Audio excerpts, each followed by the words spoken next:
This is Dr. Lou Cella, Doctor of Sport and Performance Psychology, and I knew there was going to be a time that I was going to have to make this video, and I've intimated that on other videos about this topic, but here we are. We've got enough data now I can declare this. Look, here's the bottom line with offensive line splits. Okay, first of all, I'm going to say this again. From somebody who built his entire business on what Paul Johnson did, but knew enough to evolve when Paul retired and follow his disciples and Air Force, Paul Johnson's not coming back. So if you're here for Paul Johnson, you're going to have to watch old videos because he's long gone. He's probably golfing, smoking a cigar, driving his Cadillac, watching some type of right-wing news media today, and he ain't coming back. The time is now to focus on what Jeffrey Monk and an Army is doing and what is going on at Air Force, even though they had a tough loss last night. But here's the bottom line. Offensive line splits, they're different. So, what do you need to know about offensive line splits?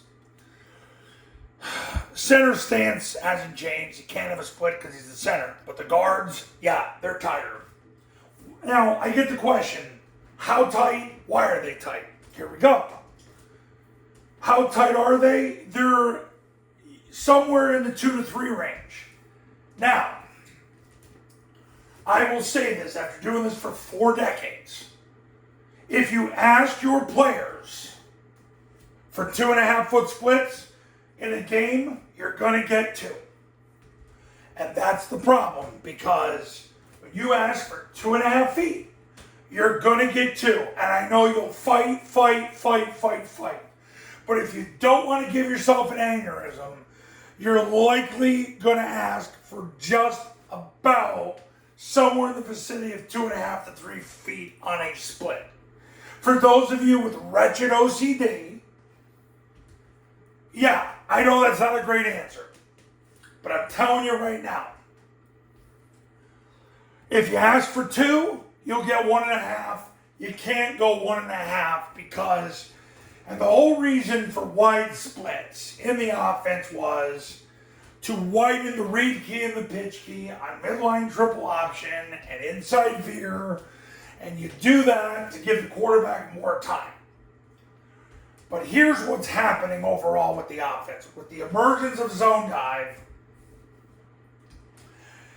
and basically the fact that mid-triple is utilized for pull or pitch reads, you're pretty much, it's not as necessary. Because what you're trying to do on mid-triple is get the ball either off tackle or on the perimeter. So the need for wide splits aren't as important. Look, if you're running midline triple option to hand the ball off, why don't you just run zone dive and get a triple team out of it? So, I'm going to get asked this question because everybody wants an absolute answer, because high school guys want absolutes.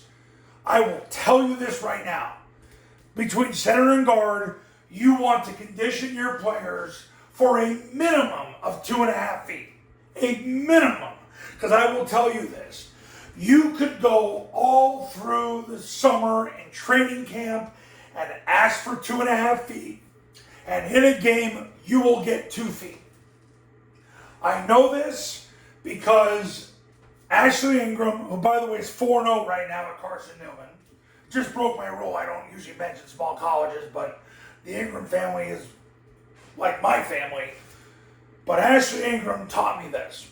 He said, Lou, we'll start off at 3 feet. The first game we'll get 2.5. I have to go back and I have to reset them the following week and get them back to 3. If it happened when he was at Navy, you bet it's going to happen at Podunk High School. If you get 2, you need to teach 2.5, because in a game you'll get 2. You're better off teaching 2 3/4 than teaching 2. You're better off teaching 3 than teaching 2. Because the reality is, in a game, kids get tighter. It's going to happen. I don't care how badass your OCD is. It doesn't matter. going to get half a foot split in. And you're going to have to reset it when you come into practice the following week. So, 2.5 here, 3.5 here. Because if you ask for 3.5, you're going to get 3. Yeah, I understand you're a hard charging, hard driving guy who has a $3,000 stipend. Good for you. I have been you. And I have been that son of a gun. And you might be that hard charging OCD guy. You ask for 3.5, you're going to get 3. So you might as well ask for 3.5. So you can get 3. You're better off asking for 4 than asking for 3. Because you'll get the reality of the situation. Because once they're on the field, on stage, they get tired. You want to know why? That's probably another video. We can talk about competitive anxiety, stage fright, all those things. Receivers, same thing. Ask for 3.5, you'll get 3.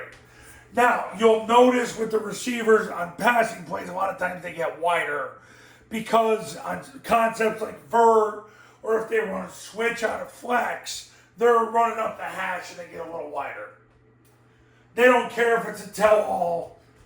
The older you get, the longer you do this, the more you realize tell-alls don't really matter. Okay, so what are we going to do?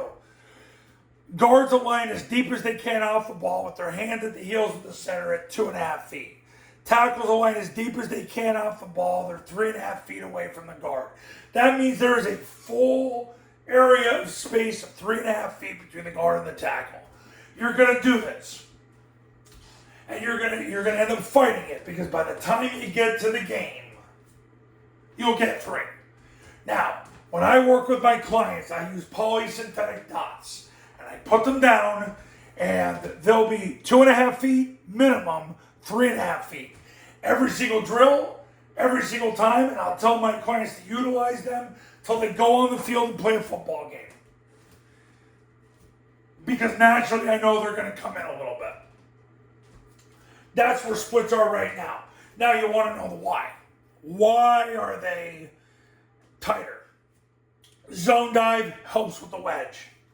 Mid-triple, you're getting pull or pitch reads now because you're calling it when the 5 technique's taking the V back.